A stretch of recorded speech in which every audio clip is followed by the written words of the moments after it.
ఏమ్మా డ్రెస్ వేసుకున్నావు? అత్తయ్య డ్రెస్ వేసుకున్నా. ఏమన్నా ప్రాబ్లమా? సర్లే, ఏం ప్రాబ్లం లేదు. బేటా ఇట్రా. నీ భార్య డ్రెస్ వేసుకునింది, శారీ వేసుకోమని చెప్పు. నేను చెప్పలేను, చెప్తే కూడా బాగోదు, నువ్వు చెప్పు. అత్తయ్య వంటలు అన్నీ బాగున్నాయా? బాగానే ఉందమ్మా, అందరు బాగా తిన్నారు. బేటా ఇట్రా. అది శ్వేతకు చెప్పు, ఈరోజు వంటలో ఆయిల్ ఎక్కువైంది, మసాలా ఎక్కువైంది, పులుపు ఎక్కువైంది.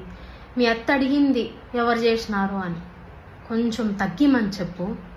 నేను చెప్తే బాగోదు. సాటర్డే కదమ్మా, ఈరోజేమో ఆఫీసు? అత్తయ్య సాటర్డే ఆఫీస్ ఉంది, బాస్ తోటి మీటింగ్ ఉంది, అందుకే పోవాల్సి వస్తుంది. బేటా విను, శనివారం మీటింగ్ ఎందుకు బాస్ తోటి? పెళ్ళి అయింది కదా, ఇప్పుడు మేమేం చెప్తే బాగోదు, నువ్వు పోయి మాట్లాడు.